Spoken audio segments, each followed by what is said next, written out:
Oh, go ahead again. No, I can't hear you. I think I can read your lips, but I can't hear you.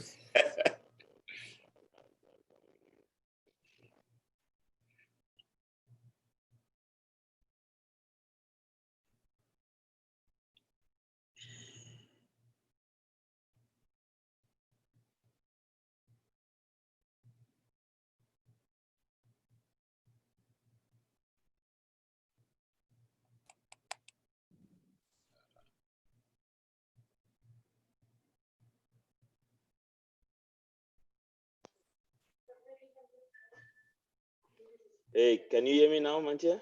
Absolutely. Yes. Wonderful, wonderful. Let's Oh, I was scared. my friend. Yeah, I'm good. I'm good. How are you? Good to see you.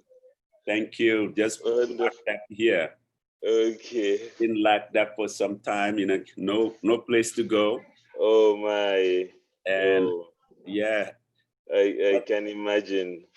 But you're in good spirits.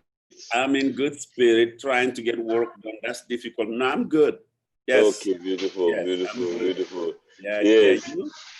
Great pleasure to have gotten back to the films. I'm good. I'm really happy right. that I'm with you and Jihan. What else could I have asked for? There she is. Manthia, how are you? Comment ça va? Ça va, ça va. Oh là là. Écoute, j'ai failli rater, moi. Hein. Je pensais Moi que aussi. c'était 8 heures l'heure de Berlin et j'étais en pique-nique. Oh là là. Non, mais moi, je pensais que... il comprend français, j'ai oublié. Oui. Mais je pensais que c'était à minuit. Oh. Look at that one there. Okay, anyway, we're all here. I did some very, very quick cycling. And I'm here. I called Salah. I said, Salah, I just want to make sure of the time. He said, you are on in 20 minutes. We are on and we're live at the moment. Live, that's right. Okay. How you doing? Look at you. You look good. You don't know about coronavirus. What happened? I haven't cut my for 6 months. Yeah. Est-ce que tu me reconnais? Oui. On est live là, donc. On est live, on est live avec plein de gens, donc voilà. We are here. Oh. Quel plaisir. The unpredictable. Yeah. So I'm gonna start the webinar right now. Oh, okay. Hello, everyone. My name is Horal Kasami. I'm the president of the Africa Institute and Sharjah Art Foundation in Sharjah in the United Arab Emirates. We're very happy to hold this webinar today and would like to welcome all our registered participants to the second in a series of screening programs organized by the Africa Institute in collaboration with Sharjah Art Foundation and the Royal College of Art in London. The programs are driven by the educational mission of the collaborating institutions as a contribution to the understanding through film and art of the recent protest movement across the globe against anti-Black racism. They also explore the African and Black intellectual traditions through the contributions of specific figures to critical theory and humanities. Today's webinar focuses on the work of acclaimed Malayan-American professor and filmmaker Manthia Diawara. It also concludes the second program with a discussion after making 3 of his films, An Opera of the World, Edouard Glissant, One World in Relation, and Negritude, a dialogue between Senghor and Wole Soyinka, available to stream through the Africa Institute's website during these last 3 days. Just a few notes about today's webinar before I start introducing the speakers. The webinar is currently being live streamed on the Africa Institute's YouTube channel and will also be posted there with Arabic subtitles in the future. We will take questions from the audience through the Q&A section at the bottom of your screens, and we'll try our best to answer as many as possible. It's with great pleasure that I welcome our speakers for today. We have professor and filmmaker Manthia Diawara. Manthia was born in Mali in West Africa. He holds the title of University Professor of the Humanities and Arts at New York University. His writings on art, cinema, and politics have appeared in the New York Times, LA Times, Liberation, Mediapart, and Art Forum. He's author of 2 acclaimed memoirs, In Search of Africa, published with Harvard University Press, and We Won't Budge, An African Exile in the World, published with Basic Civitas Books. He has also published several books on African and African American cinema. Diawara's notable films include An Opera of the World, 2017, Negritude, a dialogue between Soyinka and Senghor, 2016, Edouard Glissant, One World in Relation, 2010, Maison Tropicale, 2008, and Rouge in Reverse in 1995.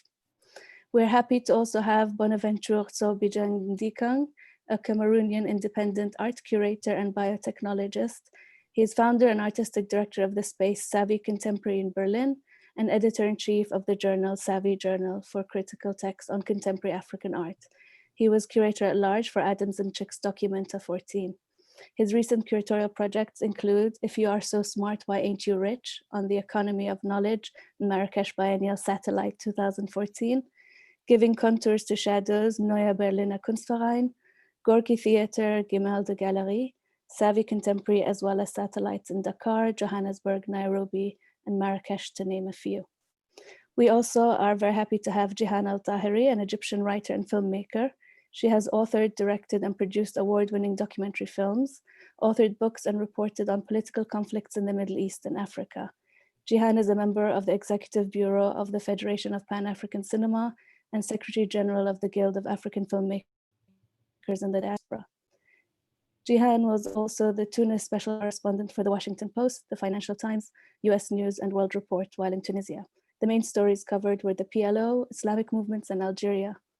While living in Egypt, she was the Cairo correspondent for the Sunday Times and correspondent for Reuters news agency. I'd like to thank you all for accepting our invitation to this program and taking the time to do so. Thank you for having us. Thank you. Thank you. Thank you.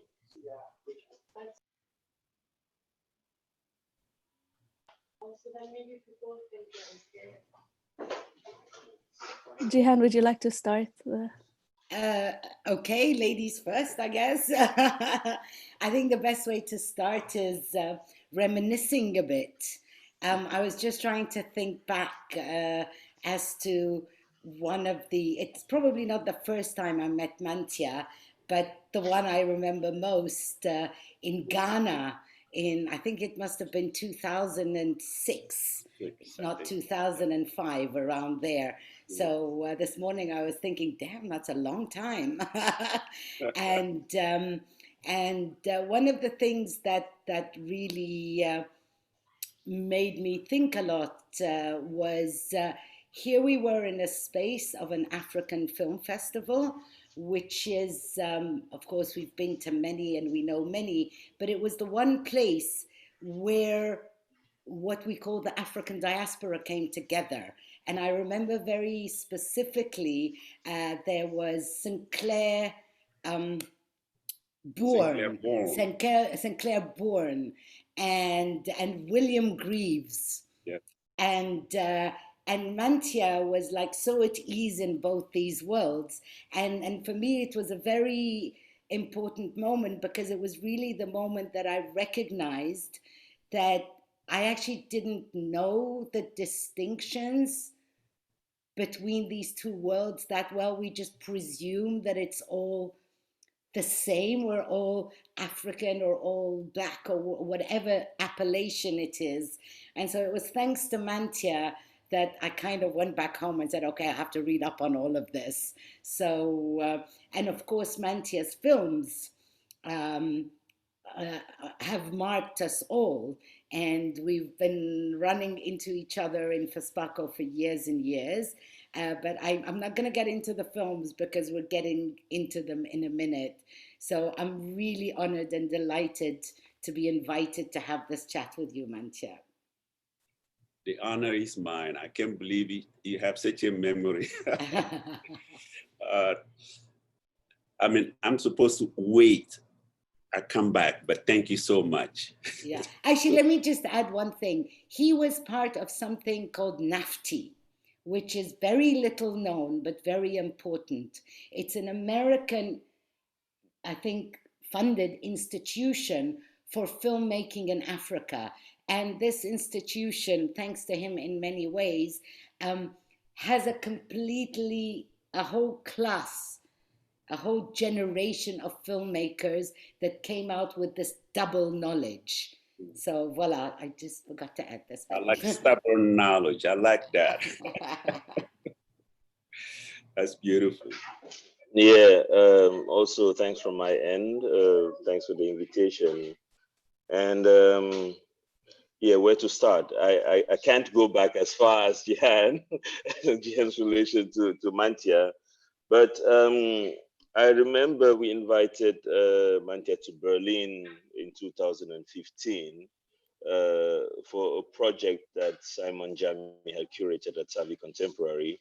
And he came to give a keynote lecture. The project was called Wir sind alle Berliner. We're all Berliner, to commemorate 130 years of the Congo Conference, And one thing I said for the introduction of Manthia then that I think is still true for today is how Manthia succeeded in making complex issues, those of us that had been struggling to understand Edouard Glissant, Manthia had this ability to break it down.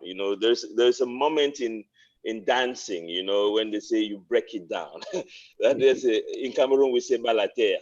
You bring the ball to the ground.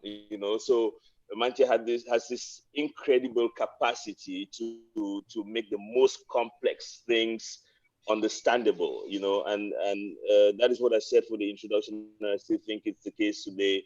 And we will talk about that in a bit, be it about negritude, be it about, Glissant's philosophy, be it about huge topics, and it goes always for the most epic. It doesn't go for small things, and which we appreciate a lot. But I wanted to say, in having this opportunity to watch the films again, one thing became clear to me, and I would like to seize this opportunity to make a kind of a dedication, or to convoke or invoke a spirit, that left us a few weeks ago, and it is the spirit of Jacques Ozil. Our very dear friend who touched all of us in different ways. But it was incredible to see him again in One World in Relation, playing his trumpet, being in his element, and also thinking of the way, in my opinion, he becomes a protagonist in all three of these films. In a way, even with the fact that he wasn't, even though he's not present in the negritude dialogue between Senghor and Soyinka, but we know that he has mediated and thought deeply about negritude. And I am mentioning this especially because one of the things I regret so much about his passing is the fact that he sent me one of his final papers a few months ago, and for lack of time or whatever, I didn't really read it, so this gave me the opportunity to go back to it, which is Negritude, la grammaire de Caliban, and it is only Jacques Ozil that can do it that way. And also thinking of, yes, the third film in question, which concerns itself with the form of the opera as the medium of narration, and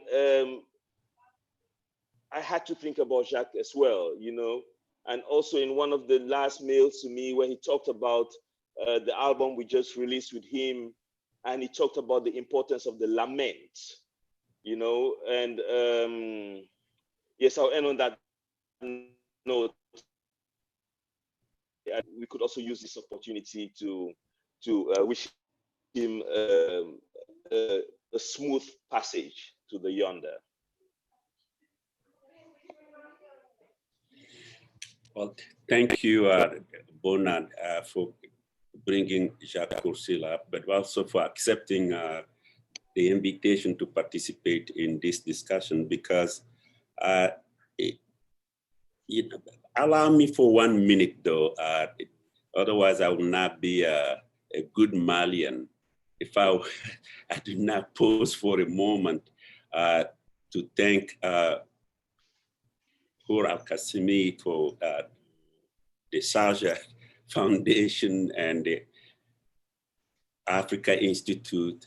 If I did not think Salah Hassan, who's been a friend forever, and then the Africa Institute, and just meeting Satahan, who has been very gracious. It looked like I've known him forever. He's been great. But to have Jihan and you participate in this event, you all are friends. So to say it's an honor, it looked like I'm kind of taking a distance from you. I'm close to you, so I can't say it's an honor. Jihan is right, you know, we go way back. And what is wonderful about Jihan, she's not telling you, is that an African woman, Egyptian woman, French woman, South African and West African woman, she always succeeded in making her voice heard. You know, and she's with thugs like myself and other people, and we think we know everything. Jihan will come and put all of us in our places. And this has been going on for years. It didn't just start. So I have great admiration, but because she's a friend, I'll leave it at a very casual level. And I'm really happy that you agreed to do this.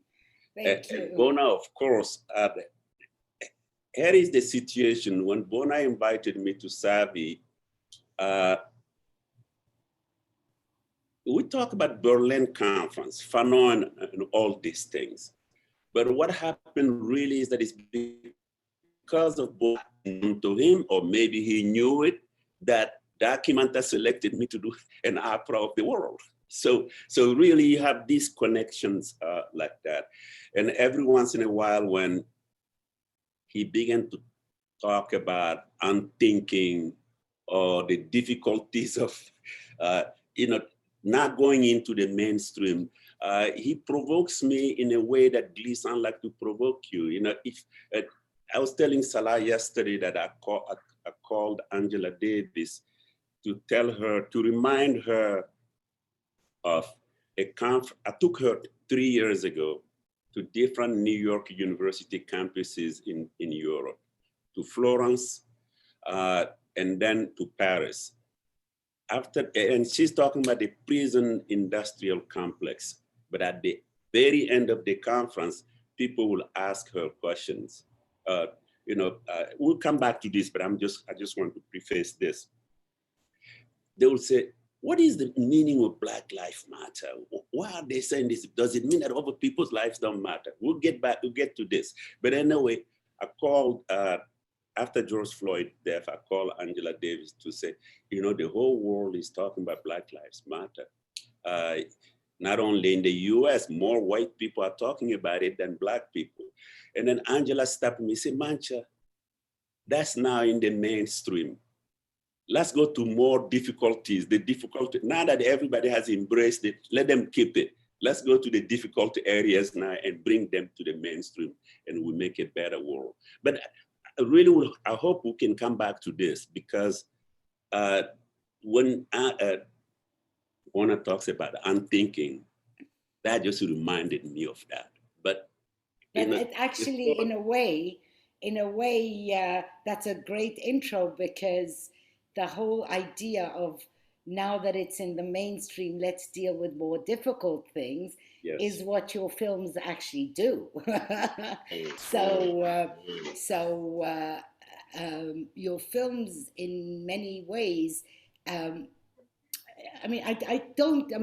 it's very easy to turn this quickly into compliments and things like that. I think we should go beyond that fairly quickly, because obviously we're both here because these are films that were real markers and real challenges in many ways, not just in terms of format, in terms of content, in terms of, sometimes in some of the films, personally, I really wanted to argue with the film. I wanted to jump into the conversation and say, hold on a minute, but what about this?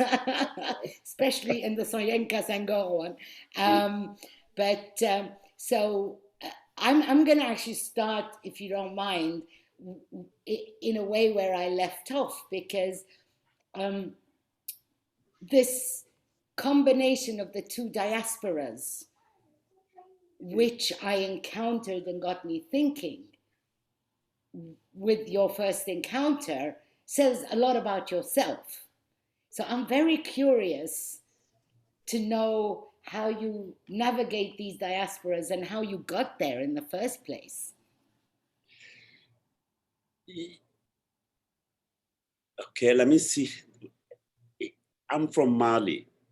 And in that sense, you know, the word decolonial is very fashionable these days. In that sense, my struggle was with France. Born in Mali, therefore, you speak French, you do things the French way, you know, what Senghor called la francité. You know, this is, even your brains get formatted to have the French syntax. You know, it's not just language, it's the body movements and everything. So my struggle with that from birth, because I came up in the 60s. And the 60s also, we were introduced to the 60s through Sam Ben Ousmane, that he knew very well, a common friend, through Fanon. In fact, I like to tell people in French just to shock them. I say, look, Fanon m'a appris à penser et Edouard Glissant m'a libéré. You know, Fanon taught me how to think. You know, thinking structure in our areas, but also I think around the world.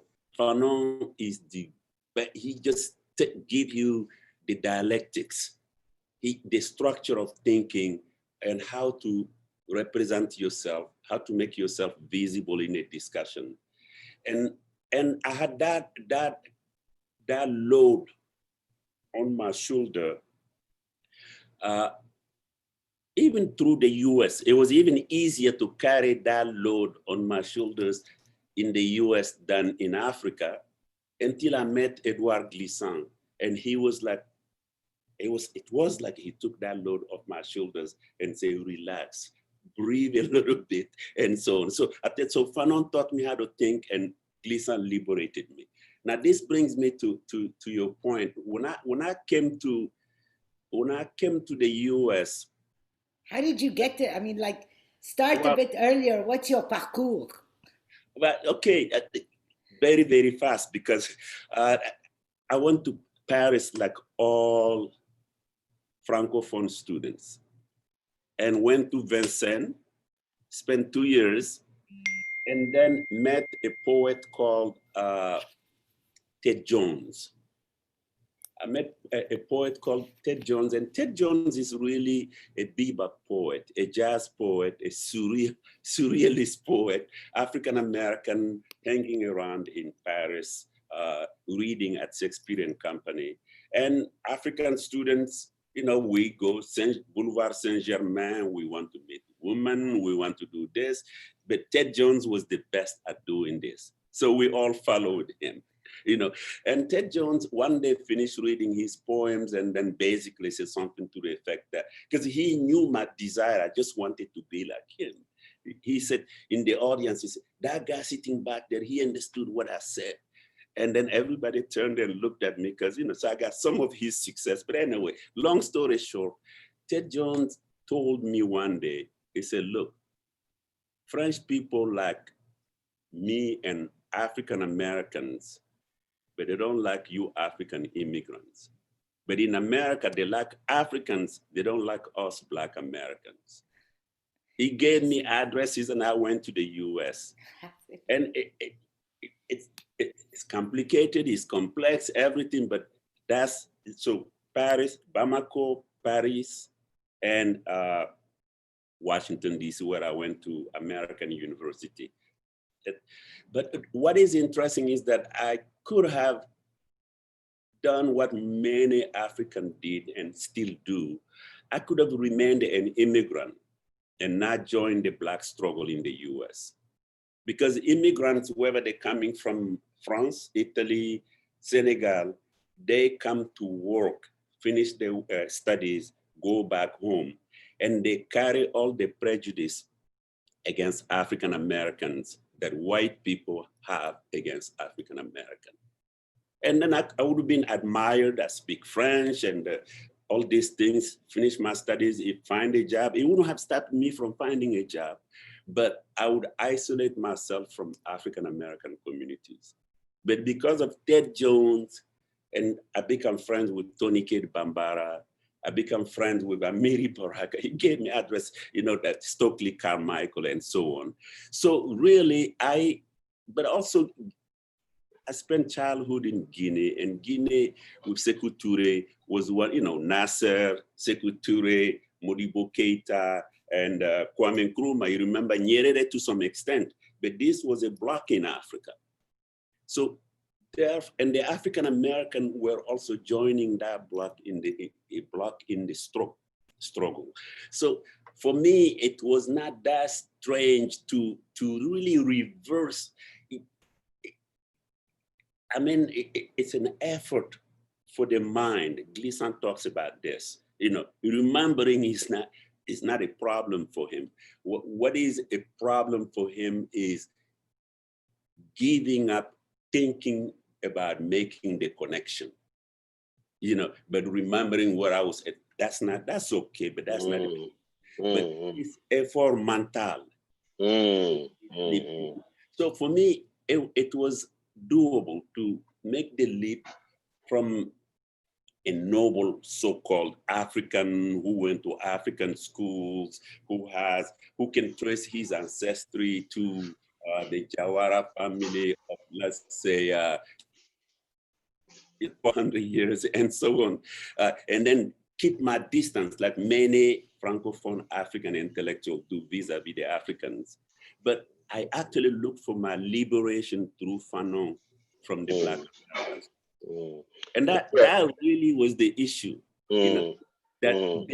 It's not my nobility, wherever I came from in Africa, that's gonna liberate me in this industrialized world, in this very complex, racist, systematically structured world that I needed to embrace the African American struggle. So I did that from college to the PhD, and of course, that's the long answer to Jihan's question. Okay, Manthia, thanks for that biographical note. I mean, it makes a lot of sense now to think of the works through those lenses. I wanted to zoom in to the works, first from a broader point of view, then we can get into the details. But listening to you talk right now, I was thinking about Gleason talking about the Creole garden.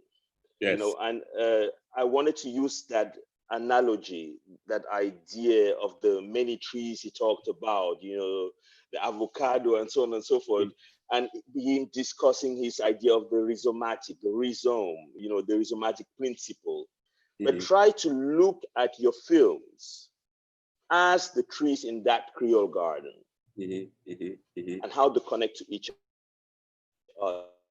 So I would like you to talk about that, because I see the threats being, the notion of Africanness, through all the works, issues of migration through all the works, the idea of democracy through all the works, borders through all the works, So it seems as if these works themselves are part of that rhizomatic garden that Gleason is talking about. And so maybe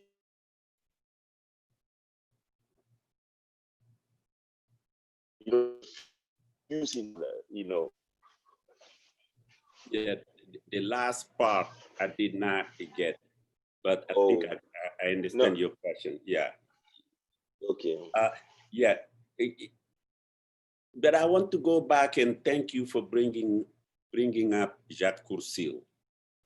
Jacques Courcil, who was a jazz musician in New York here, who is an incredible linguist. People don't talk much about this.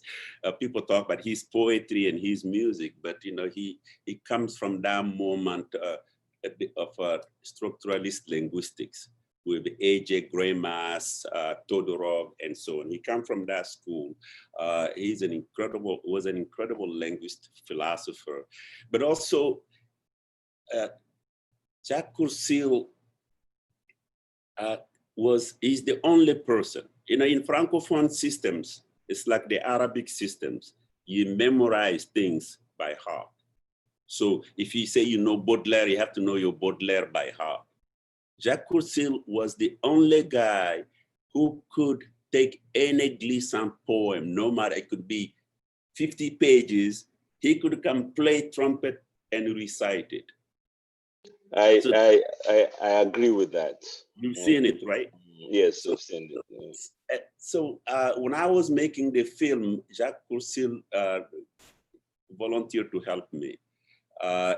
And of course, many things I know about Glissant, I learned them from Jacques Courcil in many ways. And Sylvie Glissant, Edouard's wife. So we worked together, and actually Sylvie and I wanted to make a film on Jacques Courcil. And he wrote a script, all these things, and of course, he passed. So thank you for bringing him up, because in many ways, I did not have the mouth to say anything about Jacques Courcil. I received a letter from his partner, other people, and I still don't know how to handle it. So thank you really for breaking that water. That's Jacques Courcil. Now, Creole, what is important about the Creole garden for me is that the trees, the roots of the trees do not kill one another. They actually nurture one another. They feed each other, so they grow together. And there is that equality, what the one tree is the tallest, the biggest, it does not, its roots do not kill the other trees, as we see not only with trees, but also with human beings in many ways. So that whole rhizomatic thinking was very important that Glissant shared with the likes of Félix Guattari or Jules Deleuze. What was interesting about Glissant, that went beyond Deleuze or Guattari, but their other friends and other politicians, philosophers, Marshall McLuhan, who all wanted to define a totality. That the world is a totality. And they define this to the point that they come to a moment when they say, we are at the end of history. Now, what was brilliant about Glissant is you are at the end of history, Deleuze, or whomever, when actually you only talk about European history and a little bit of Orientalism, you left out the whole world and you say we have come to the end of history. Where are the voices of all these people? So when he talks about relation or rhizomatic thinking, he's trying to look for those other voices that you couldn't see in your formidable thinkers that you admired. I loved Deleuze when I was a graduate student, but he still is a European thinker who was not capable of thinking even about Martinique, let alone the rest of the world. This is, and Glissant used to tell me stories about, let's say when Mitterrand was elected, I think 81, 82 in France, they got into Félix Guattari's car to drive to the Place de la Bastille to celebrate together. You know, so he shared everything. I mean, he's a European, he's a Western man, but he's a Western man who refused assimilation, who said, I need to be in the West in order to change the West. I'm not in the West to learn what the West can teach me. I need to share things I give them things and they too learn from me. You know, his famous statement in that was always, you know, agis dans ton lieu, pense avec le monde. So this is really, you know, for us in Africa, we always like to say, think in your own space. You know, let's think in Africa. Glissant is saying, don't think it in Africa, act in Africa, but think with the world. What he means by this is very simple. That is, you too, you know, don't just take things with the world. Well, first of all, use your location. This is crucial, wherever you are. You are in Sharjah, you use Sharjah as your location. But how can you use Sharjah to change the world? This is the key moment for Glissant. You know, you can use Sharjah to enclose Sharjah with walls and say, we are in the Emirate, we're doing our own thing, we have nothing to do with you. So Glissant said, don't surround your solitude with walls. Share your solitude with the rest of the world. We have a stake in changing the world.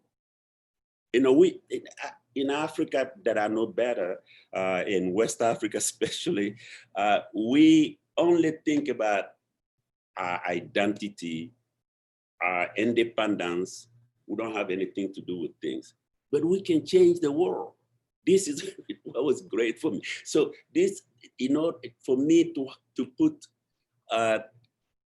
these seemingly contradictory elements in conversation,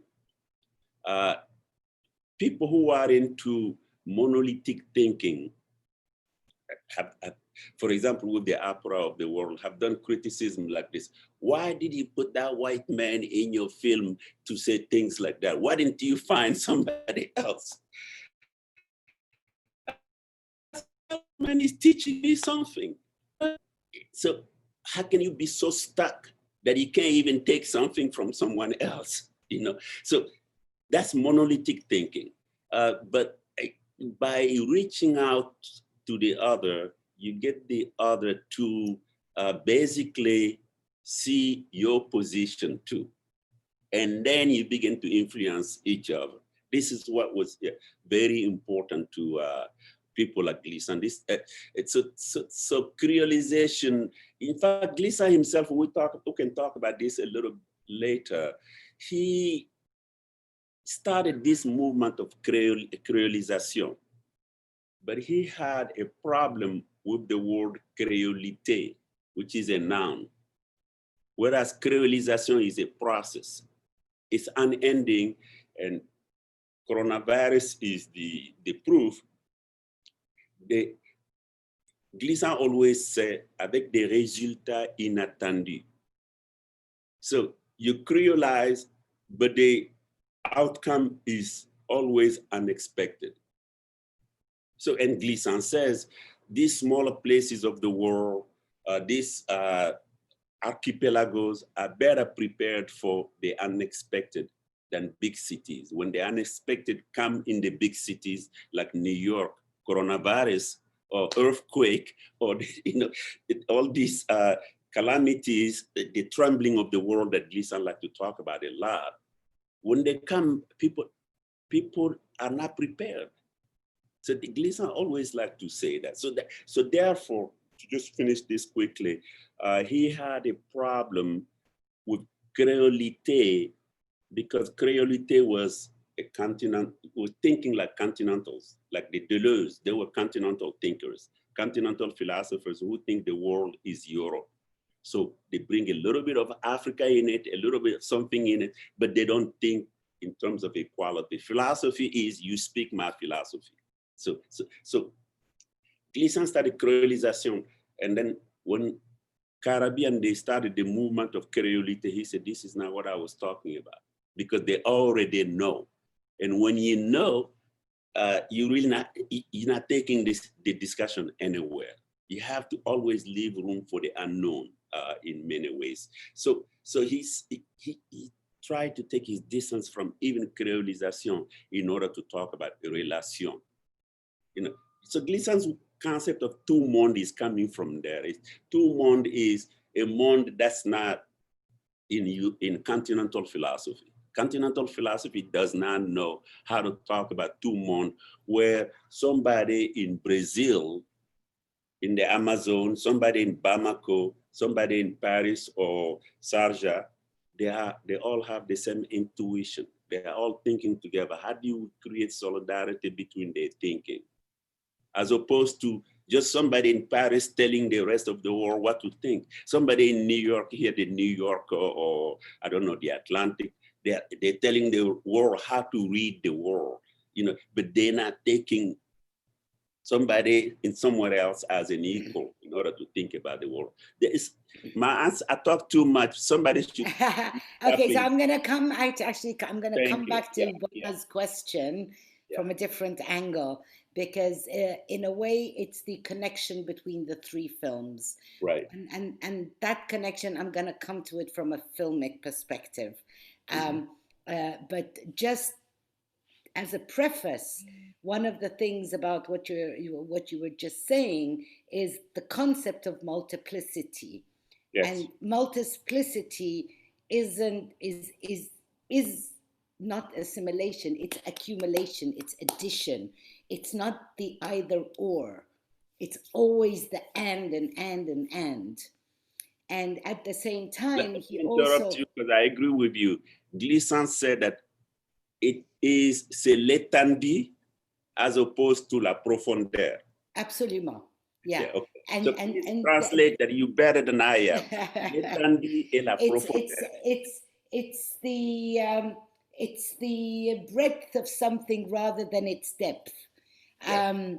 So and in a way, the other point was he indicated all the different thinkers whose thinking became international and never really made it locally.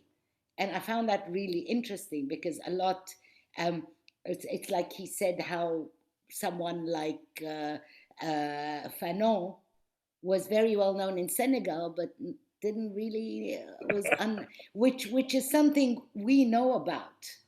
You know, we know that some of the people you think the world of and have there, they go home and never ever heard of. Right. Okay, but but to get to Bona's question in a filmic way, you actually somehow decide. It's a question actually. I'm describing, but you tell me if I'm wrong. The structure of your films is very much chapterized. And it's chapterized never identically, but they're almost the same thing. So in a way, you know, Martin Scorsese once said that, you know, you always end up making the same film over and over again. And yes. I so agree with him because that's what I've been doing my whole life. Same film over and over again. And in a way, what you've done, what I ended up doing when I rewatched the films is that I reordered them for myself. I watched them a first time and I said, no, they actually must be this way around. It felt like a trilogy. And your use of Opera of the World in Glissant, although Glissant is actually comes out before Opera of the World, it's actually really interesting. So my question is the connection, again, the connection between the three films. And I'm actually more interested in your process. Do you kind of decide, did you know they were a trilogy?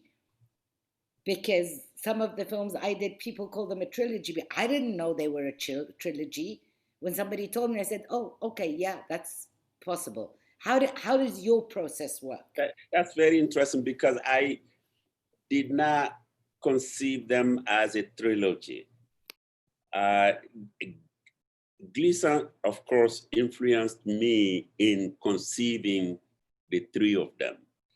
Because when I was making the Glissant film, to let you in a very simple secret, I think one, you're right. I mean, I'm a film student and a film professor, but I am more influenced by, you know, people who are the essay kind of film that you know very well, you know, from Alain René to the writers of Kaidi Cinema, even to Jean Rouge to an extent. So I make situations.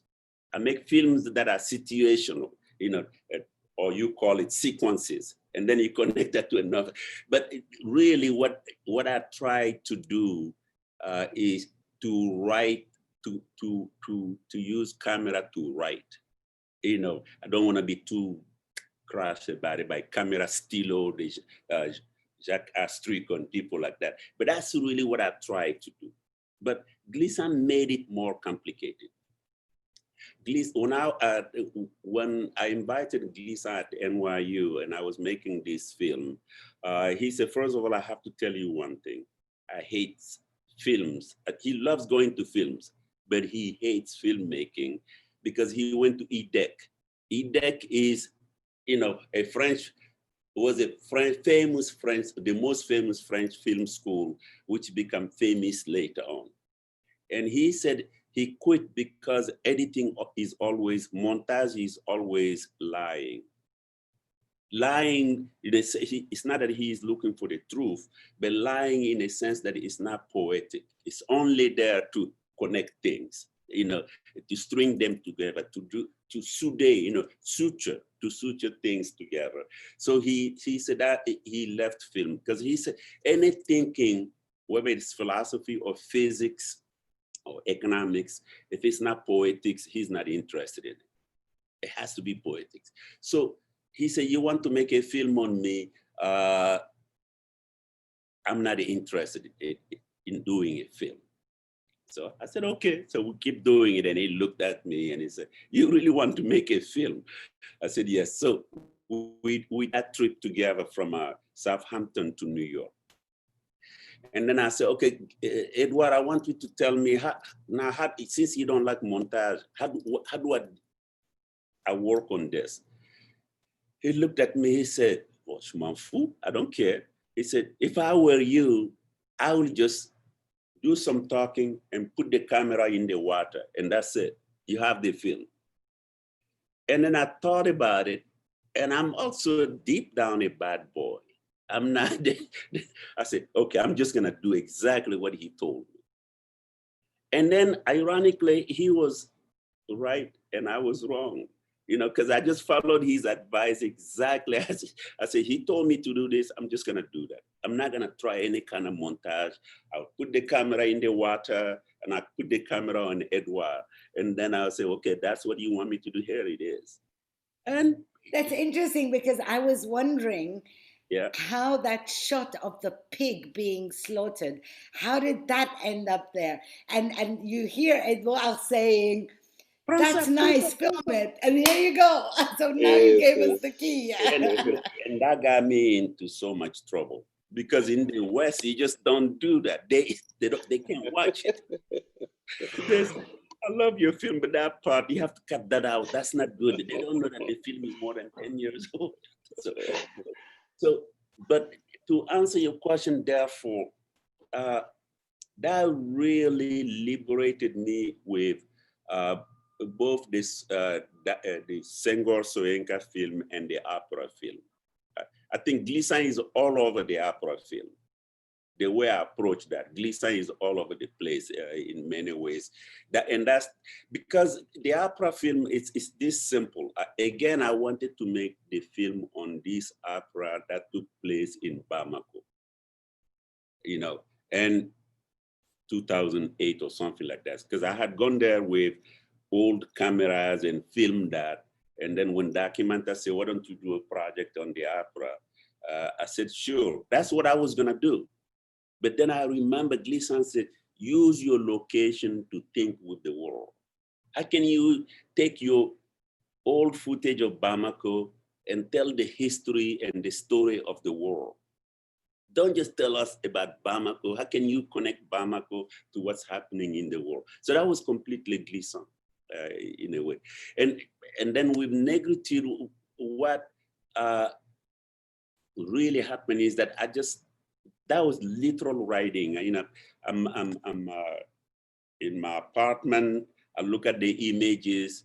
I don't know how to edit. Still today, I just write sequences. This sequence comes, and then this one comes, and I write things underneath it. And then when I was done, I sent the whole thing to the editor. I didn't even have to be there. I said, "Can you bring something dynamic, some dynamism in this?" So that's what happened with that film. But again, Glissant was very influential. You know, I think this is really. If you'll allow me, I'll just follow up one question. Okay. Because you always do that. You make it sound like it's not really me. I have no hand in this, and blah blah blah. Okay, but the truth is, it's all about choices. Yeah. You can't tell me that the entire voyage from Southampton to New York, and again, I'm going to connect it to the Negritude film. I know Wole Soyinka, and I know when he starts talking, everything can be used. Yes. And footage of Senghor exists like no other president. So in both films, it's really about the choice. And that's where I think directing a film is really important. I agree. Yes. Because it's your voice. Yes. You're getting your voice through Glissant and through Negritude. And that's these choices and what you wanted to say with them is really my question. I agree. If I can, Bona, if I can say a little bit about that. Yes, please. Yes. Because, I mean, in my film, even the film that I pretended to be a filmmaker, there are always these kind of choices that come up. If you look at Conakry or Bamako, I'm vulnerable in all of my films and in all of my writings because I put myself in the story. Exactly. Okay, and that's what I wanted to point at. A filmmaker usually doesn't do that. But I want to put myself without a wall behind me. I want to be vulnerable because otherwise I don't understand the theory. If I don't read the theory, I don't understand it. I think Manthia, you're right, and that becomes very clear in the films, in all three, that you position yourself within that. You're speaking from a very clear vantage point, and also something that becomes very clear is that you are speaking about and questioning your references. That's right. Yeah. I think that is very clear, you know, which I find very interesting because these are people you're struggling with, you know, be it Kluge or Fatou Diome. So it's like you're calling upon them to think with you, you know, like you're doing with Glissant, and you're calling Soyinka to think with you.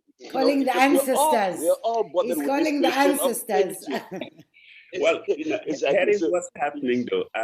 Look, the cameraman usually, and they were all men most of the time. They feel sorry for me. They worry about me. When I was making Rouge, the cameraman was Arthur Jaffa, the artist. He was the camera. In fact, he was the cameraman in Bamako and Conakry, and he, African American, wanted us to go to Paris. And you have to represent. And I was looking at Jean Rouge like this with some admiration. And then he came and said in my ear that I was being very vulnerable. I have to be careful. I said, Manthia, you know, you have to, you know, he literally, because he's trying to protect me. Same thing happened in Kluge too. Because I completely abandoned myself and I don't see that naivety as it's an anti-violence violence. This is an expression by Glissant again. It's not, I'm not inventing this. Well, just as Jean-Paul Sartre talked about anti-racist racism, Glissant says violence, anti-violence. You know, so I'm absorbing them, and in order to, what Jihan is saying, to make my choices, to see what I'm looking for. with as Senghor and Wole Soyinka, I cheated a little bit because Soyinka, I wanted to test the limits of his knowledge of negritude. Again, this is Francophone arrogance. We think that other people don't know because they don't speak French. So what I did all the research on Senghor and asked him exactly questions that relate to my research. That's the Jihan question.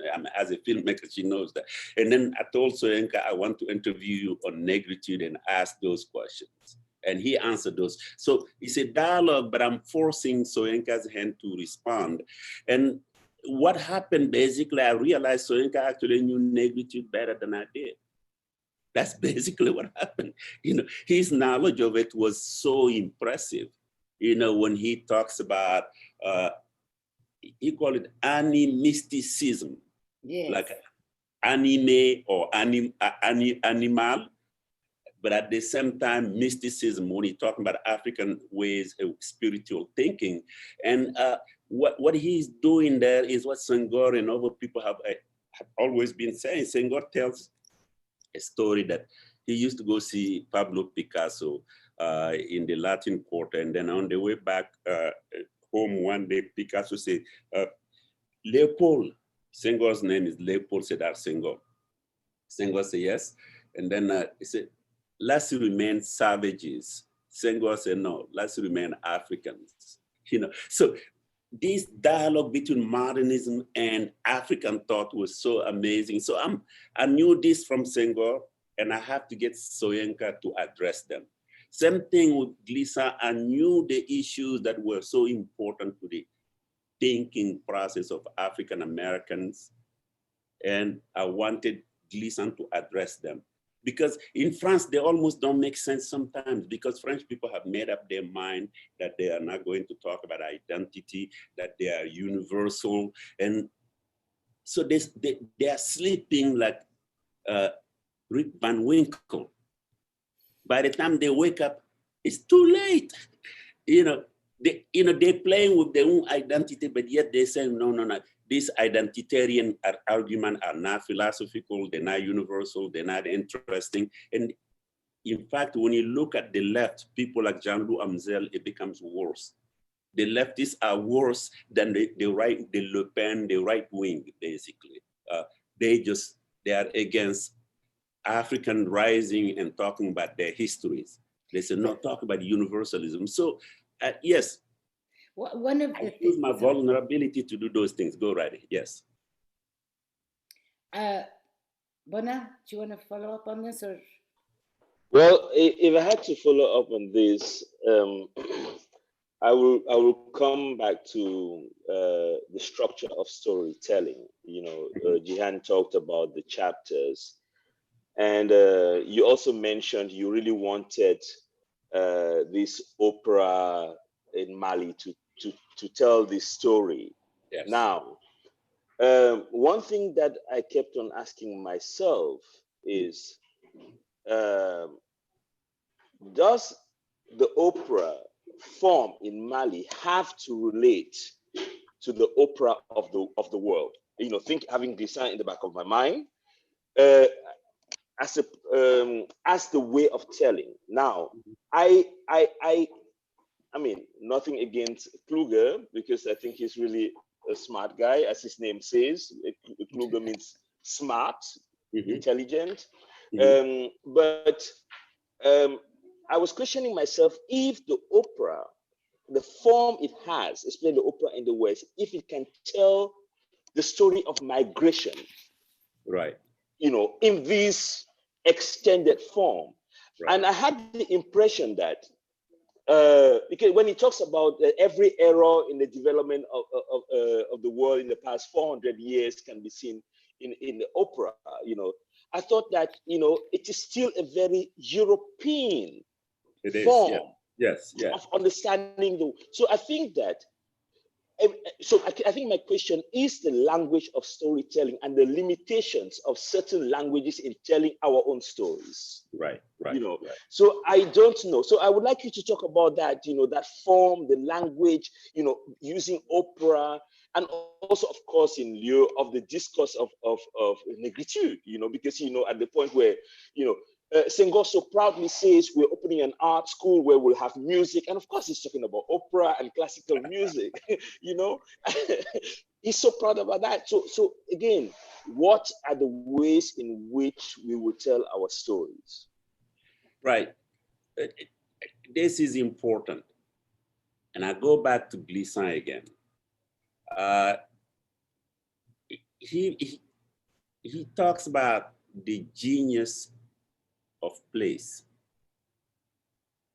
Everything you want to tell, it has to go from your place, where you are located. And that place has a genius. But he's always concerned about, so therefore you tell the story of your place, definitely. What he's concerned about, whether it is negritude or the decolonization movements, is to erect difference to the same position as the identical. What I mean by that is that, you read Fanon all the way to the present writers, Homi Baba, the other, well, to Bona, for example, the other is a construct of the West. The other is this, if you can call it object, if you're going with Afro-pessimist, that looks in the mirror and always see the identity, the same, the white man. So you keep trying to, you are an avatar of the white man, the white woman and so on. But I think white woman probably wouldn't want to be in it. But so you are an avatar, you are the inferior model of the original. And Glissant always says that make sure that in fighting that superior so-called model, you see this in Fanon's argument in Black Skin, White Mask, which is brilliant because when he talks about both the white man and the black man are both, some, not all, but both these, they are both hunted by a neurosis. Neurosis, the superiority complex and the inferiority complex. And his role as a doctor was to cure both of them. And he says to us, if you don't fit in this category, if you are normal, like a child growing up in Senegal where everybody is Black, then my book is not about you. But of course, what we know later was that not only Fanon's argument was taken on the other by the US, Latin America, all of Africa, that everybody has become the other. Now, Glissant warns us against this by saying, make sure that difference does not become an identity. Different has to always be something that could keep evolving. Because to him, he can build a world without assembling differences. And all these differences are equal. Yes, but he also goes ahead to talk about the importance of difference in making relations. And he says it is not about the big differences out there, but there's so many small differences that are prerequisites, in the making and the formation of relations, I agree. And he, in fact, he said, I think I completely agree.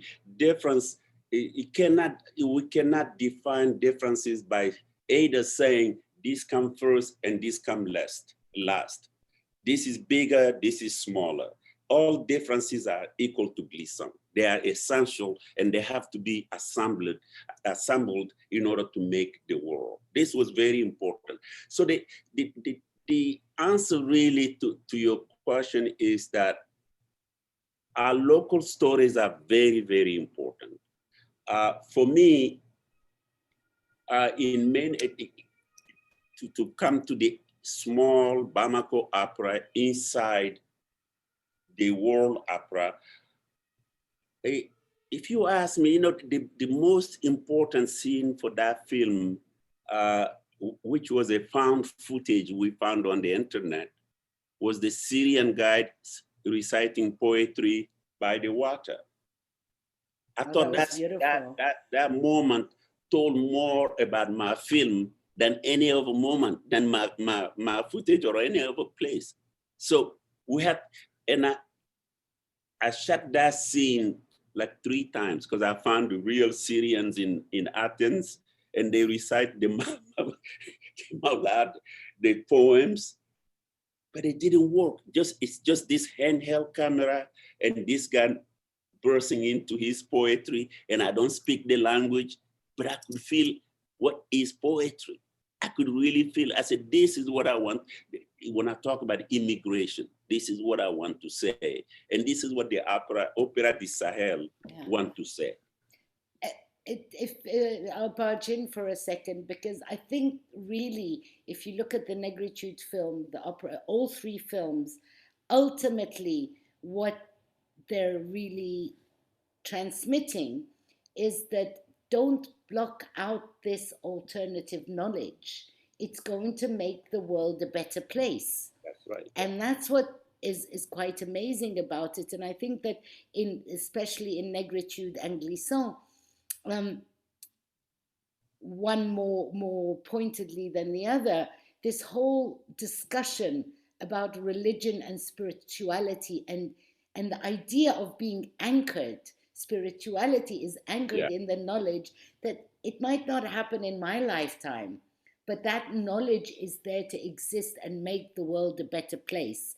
I mean, I think it was Soyinka when he was talking about the rocks and the sounds and how that knowledge, that intermediary space, that liminal space that has been wiped out is I think very powerful in a way. And my question to you is, obviously in everything you've said, you're kind of feeling your way around the important things for you. So the same stories, the same thoughts are recurrent, and you're coming at them in different ways.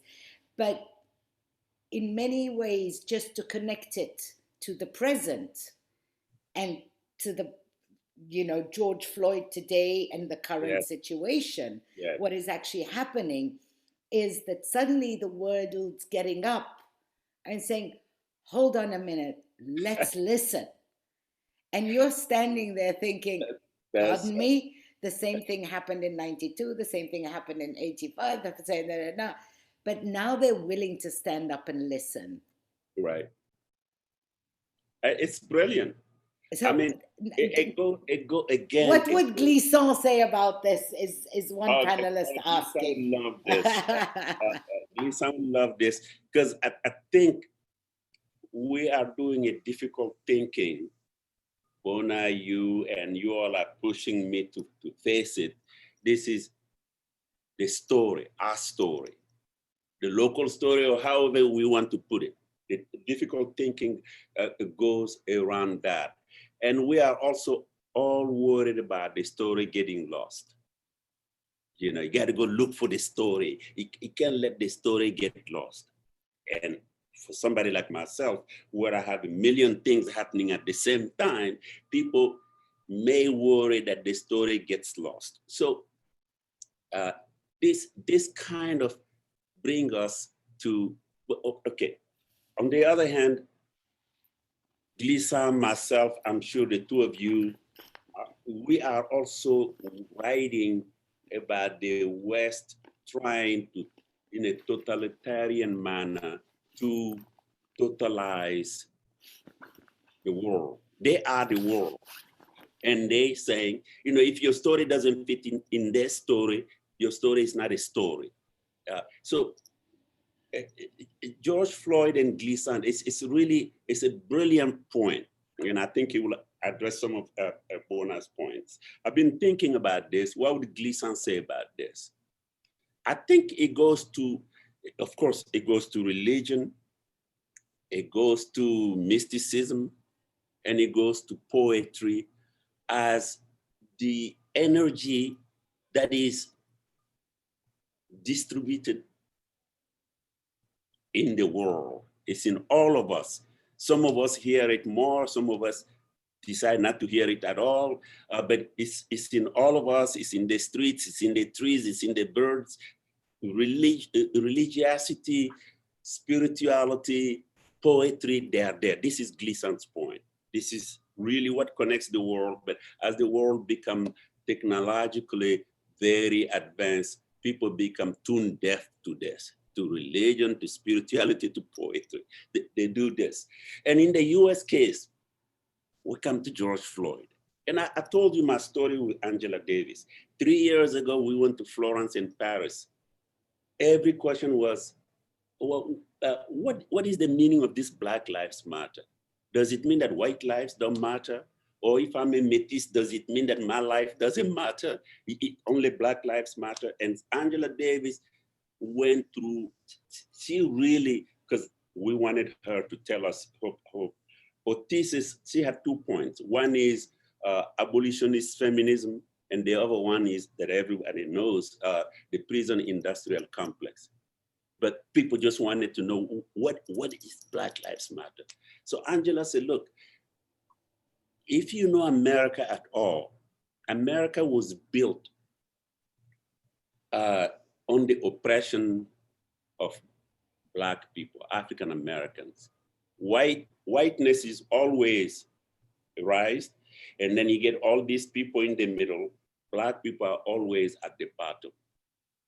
So when you tell people Black Lives Matter, and Jehan, thank you for historicizing it, because you look at the US from Plexus versus Ferguson, but also the slavery movement to the bosses, Jim Crow's, and onwards. What you hear, or lynching, Emmett Till, this is what you hear all the time, but people, for whatever reason, remain tone deaf to it. And what made people hear George Floyd? I like to tell people that George Floyd is like a Jesus Christ figure. If you see him, the way he's walking, his hands tied behind him, he can barely walk, and they're taking him down, and it's like he's on some kind of cross. He lies down, he says one word, I can't breathe. I said the other word, but I can't breathe. The whole world heard it. The whole world heard this, and suddenly, in the street, you have more white people saying Black Lives Matter than Black people.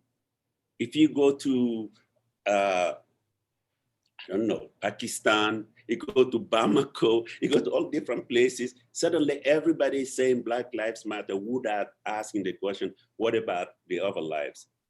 Angela Davis said, if you can see that the life of the person who has been historically at the bottom, that person's life, the life of an insect, the life of, a butterfly, if that matters, then all life matters. It's the sacredness of life that is behind Black Lives Matter. Yes, thank you so much.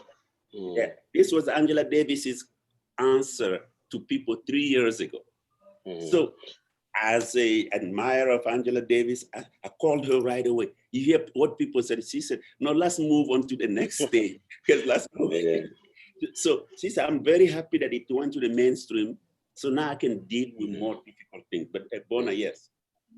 Yes, Manthia, I wanted to ask about the multiplicity of the I can't breathe. Yes. We can't breathe. Yeah. Because right. at the moment we're speaking, there are possibly hundreds or if not thousands of people saying that we're trying to cross the Mediterranean. Yes. Yeah. So that it's important to talk about George Floyd and so on, but we should think also about that multiplicity. But I think my question is actually about those borders, and I think that this is another aspect that comes in all of the films. Essentially, we've talked about the cognitive borders and transcending those, but the physical borders. And I like the fact that you, in 3 of the films, you really put the finger in the wound by talking about that. You know, Glissant talks about it in a beautiful way when he says that he doesn't want borders to be eradicated because he wants to have the flavor, the saveur, the flavor of crossing borders. French, but he wanted to change the French people to become more African and Caribbean, and Algerian, Tunisian. But I'm sorry. But he said he wanted the borders to be more permeable. Okay? Yes, porous. Yes, more porous, you know. Soyinka says, you know, okay, at some point. There is a better word, by the way. So no, I didn't, you know, so go ahead, I'm sorry. Exactly, no. So I wanted you to talk about this physical borders, again, in relation to this impossibility of breath, you know. And I mean, we can push it further because in a lot of in these films, you also evoke the sonic so much, and the breath is extremely important in that, you know. When Mackay, the poet, talks about the precarity of breath, you know, I think of this moment, you know. So maybe you should talk about the borders in the 3 films and in relation to this impossibility or the limitations of breath. Yes, in many ways, I make films. They are filmmakers. I don't call myself filmmaker, but I make films to see if I could address some of these themes. So when you read, maybe I make films out of guilt. To go quickly to earlier point by Jihan, to talk I went to France with a laissez-passer. Laissez-passer is like, it's not even, you know, it's not a visa. It's not a visa by the French embassy. I went to the Mali police station, got a laissez-passer, took a plane and went to Paris. To go to the United States, I went to the American embassy. I want to go to America. What are you gonna do there? I'm going to study. Who's gonna pay for your studies? I said, my father. They put a stamp on it. I mean, I sent money to my father. So I said, my father, they gave me a visa right there. And then I was able to study, work honestly in restaurant and other places. And I am who I am today.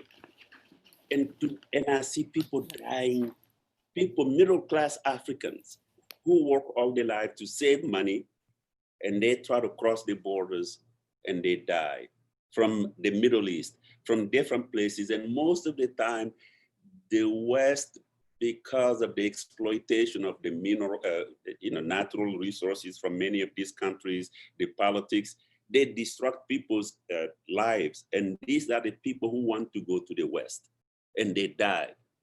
And this is really what disturbs me a lot. And I feel, and I'm also part of that West. I'm completely part of that West.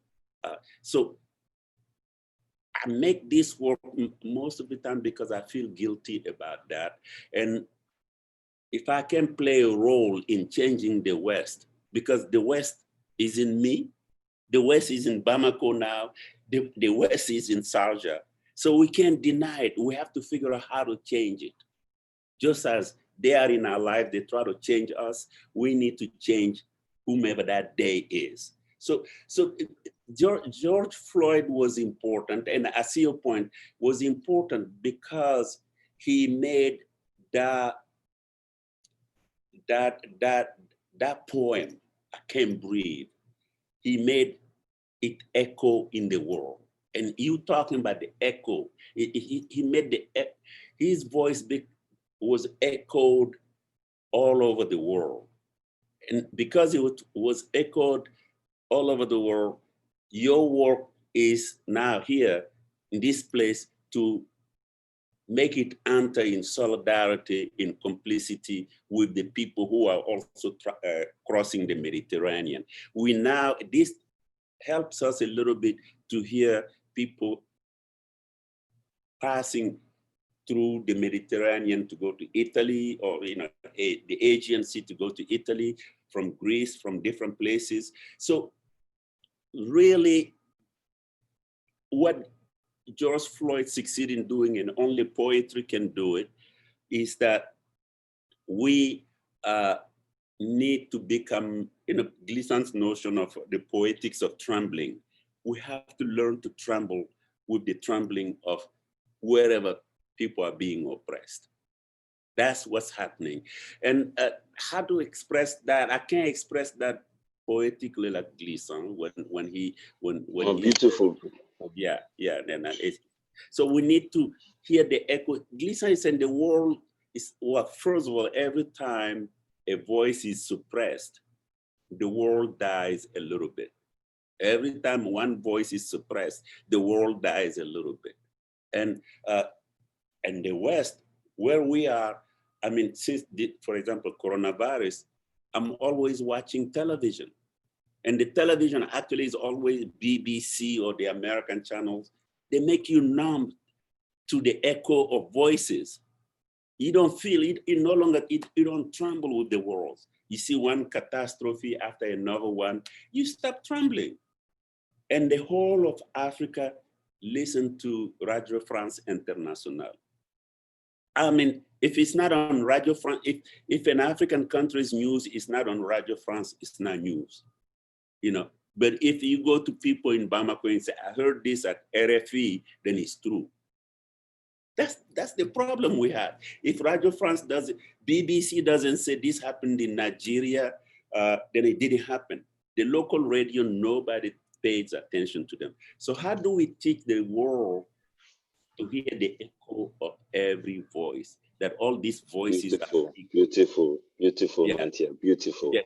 That's really one. Yeah. Actually, about stories, telling stories. When I lived in South Africa, one of the issues and one of the big debates is like, who is allowed to tell the story? And I always found it, I understand where it comes from, because our local stories and our voices are not heard. But at that same time, that limitation of who is allowed to tell a story is also a kind of a border. That's right.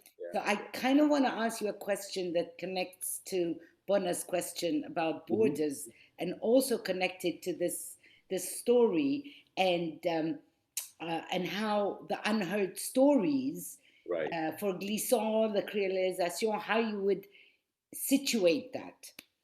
My question basically is, story in and of itself, it's not just what we say, it's how we say it. And as he was saying, that, the borders, like when in Negritude, for example, Senghor never says African. He always says Negro-Africain. I know. But you have to forgive him for the historical moment. No, I'm not going to excuse him. I do not excuse him. Right. And I will not excuse him. No, I know. Because in a way, what Gleason later says about the violence and the violence, that's right. In many ways, that's where the whole discrepancy between Pan-Africanism and Negritude came. No, you're right. Yeah. And that internal border within us, and who tells what story, and how to tell it, is, I think, a huge chantier. I agree. Yeah. That is a local one first. So how do you deal with this contradiction? Well, let me tell you this, and this exists in many places. When I was growing up in Bamako, all the way to France, all the way to the United States, we weren't supposed to read Senghor, because Yet, literally, if you read Fanon, you read Samben Usman, and you come to this country, one of your very first friends are Amiri Baraka, Amiri Baraka, Sonia Sanchez. You are in the Black radical thought. And the Black radical thought really did not think that Senghor was contributing to the progress of Black thought, because he was too French. So I learned to read Senghor much, much later, long after my PhD. And probably, again, Gleason taught me how to read Senghor. Because in Africa, look, you have Mongo Betty, Stanislas Adetovi, Samben Usman, Frantz Fanon. I mean, all you have to do is read some chapters in the Wretched of the Earth by Fanon, where he talks about, while we're being oppressed, our histories are being annihilated. So Fanon was young and really virulent for the good reasons. He went against all that poetic tradition. He starts with Langston Hughes, who says, I've known rivers. He said, you are speaking to rivers while we are being destroyed, to Caesars, those who have invented nothing, to Senghor, African women, and so they were teaching us not to read these writers. And Manthia, we are running out of time. We want to quickly hear about what you're working on.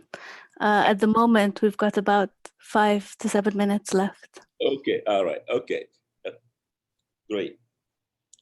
And I want to thank the colleagues. But what I'm working on, I'm in the Sao Paulo Biennale, and they are asking me actually to do what has been happening here. They want me to have a parliament of my authors, to have my authors talk to one another. How do I create a room where you have Gleason talking, Samben Usman talking, Angela Davis talking, all of these people having a discussion in one room? So you've given me a lot of ideas about this. Yeah, that's what I'm working on. Thank you. Yeah, from my friends or advice. Yeah, maybe. Plenty, but we'll do this separately. Yeah, maybe later. Thank you so much for this conversation. I'm so sorry we're going to have to end now. Thank you, everyone. There's some questions that came up from the listeners. Don't you want to bounce? I think it would be a pity because there's quite some beautiful questions, and I think Manthia would be happy to. Would you like to pick up on a, Yeah, I mean, there's some questions. I'm available. But for example, I'm talking to these important people here, so it's their time. No, Stanley, for example, Wolukawa Nambua, who I think is in New York with you, as would Manthia say that he is or has moved beyond thinking specifically about Black spectatorship now? And if so, has Gleason played a central role in that move? What sort of work is called for on the part of the spectator in his thinking now? Good question. I think that's a solid question. Close to your point, stories, yeah. Yes, exactly. Yeah. It wasn't the same question, but it is the same point. Yes, I think that now you have to keep working on Black spectatorship. Every time Black people are pathologized, you have to keep addressing it, but don't stop there. So yeah, don't stop there, because there was a point, please, let me make this quickly. There was a point, I mean, I don't even know if this is a difference between myself and the Afro-pessimist movement in the US, which is very fascinating. They're going from Sylvia Winter's point about beyond humanism, where Blacks are objectified, and how they take that to a point of Afrofuturism. But people like us, Angela Davis and so on, we're saying the problem is not with the human. The problem is how Western humanity took the center and annihilated the other human. So our task is to create a new humanism, So that's really, so Black spectatorship spectatorship is part of that, but it can't stop there because your responsibility, George Floyd's responsibility went way beyond George Floyd, the $20 and all these things. George Floyd is a Christ figure in the world now. So we can't stop there. No, beautiful. I mean, just also one thing, you know, to shift, and I've been thinking a lot, you know, about that moment where Glissant talks about and not to be a single being. And it's something I've been thinking about for a couple of months now, and relating it to Amadou Ambate Ba, you know, Amadou Ambate, when he talks about, you know, the notion of personhood in Bambara cosmogony, and he says, we've always been multiple. We've always been multiple beings, you know. So I kind of wanted also to end on that, you know, that going beyond singularity and embracing multiplicity, which I think is a very rich place for discussing that lately. And then the person and myself have been talking about it is Fred Moten. Oh, yeah. Fred Moten has used this a lot. But this would have taken us to Glissant's notions of opacity. You know, but you know, you guys flattered me enough talking about my work, so we didn't talk enough about, you know, Glissant. But this takes you to opacity because in Glissant's idea of opacity, first, opacity is the basis for diversity, for multiplicity, because you don't know your own self. There are things about your own self. And I was realizing this in this time of coronavirus. You meet somebody in the street in New York, and you're supposed to have 6 feet social distancing, and you don't know if they're gonna go left or right, and you're trying to figure this out. And there are some people who don't care. They just see you, they just come and walk through you. How you handle all these things. So how you learn yourself and things that you don't know about yourself, you get upset with some people, and so, but opacity would be one place to go into in order to discuss multiplicity. I mean, Glissant doesn't use the word diversity, he calls it le divers, which I'm translating as diversalism. Chamoiseau uses the word diversalism. So we have problems with translations. I mean, who am I? I'm coming from Soninke Mandingo. So, but anyway, I know that time is out. But yeah, but let me ask why I'm available. But look, there's one additional question that came from the public, if you don't mind me asking. Jihan is trying to speak through the public and get me. So go ahead. C'est la rhétorique de Jihan. No, I'm going to get you separately. I'm not going to let the negritude thing go away that easily. Okay, so it's from Renata Carvalho Barreto. She says, I'm a PhD student in critical media practices at University of Colorado Boulder. Okay, a question to Professor Manthia. Do you think that it is important to find alternative terms for the concept of multiplicity and rhizoma, since they are so tied to the universalisms of the French philosophy? You know, when Glissant was at NYU, Richard Sennett, who's a good friend of mine, who's in the opera film, he basically said, look, Edward, this is dangerous because multiplicity is exactly what banks do. Banks and all the corporations, that this is what they do. And then Glissant had to come up with, again, not only opacity, but this his notion of, in order to have totality, which is different from the totality that I was talking about earlier, but a tout-monde,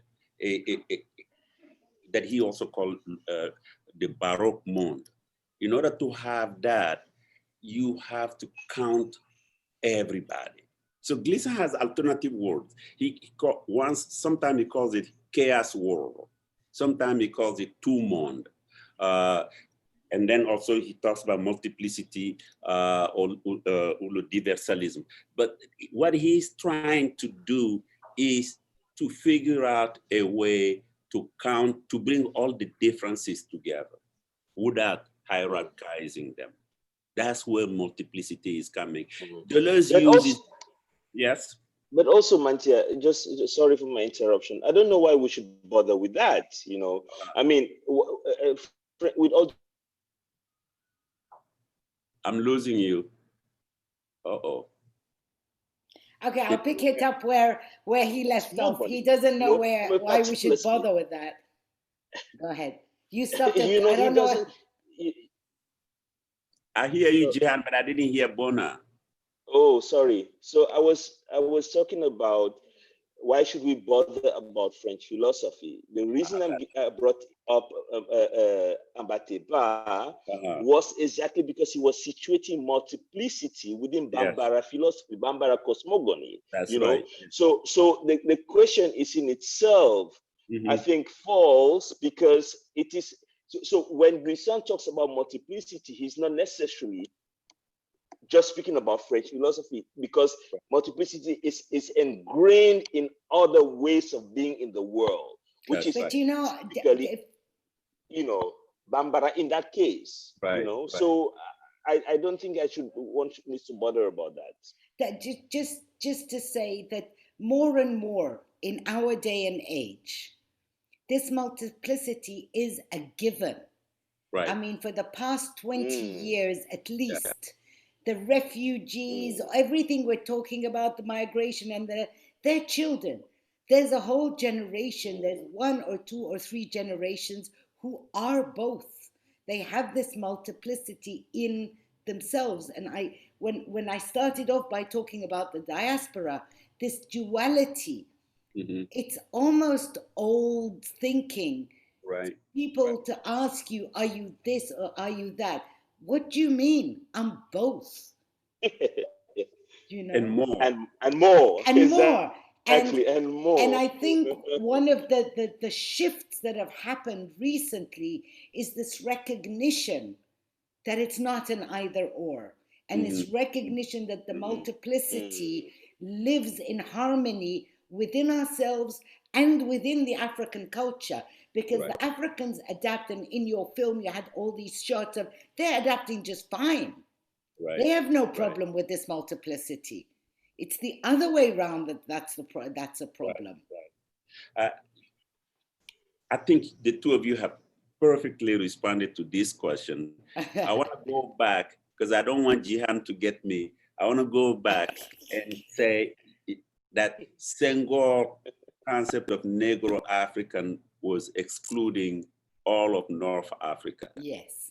Okay. So I just wanted to make sure. And he tried in Feslan in 1966. He tried to not allow North Africa to participate. No. And he never went back on that, even when he changed his mind on other things. So you don't think that I'm lying in the point. Okay. Thank you all. I know this opens up many other discussions that hopefully we'll find some other time to discuss together. Possible future programming, perhaps. Thank you. Merci beaucoup. You I'd just like to. I'd like to just talk about our next program. Our next program focuses on Jihan Al-Tahiri, 3 of her films, which are Cuba, An African Odyssey, The Tragedy of the Great Lakes, and Behind the Rainbow, will be made available for audiences as a free live stream for 3 days via the Africa Institute website, starting Tuesday, the 11th of August, and will be concluded with a webinar on Thursday, the 13th of August at 8 p.m. Gulf Standard Time, 5 p.m. London time, noon New York time.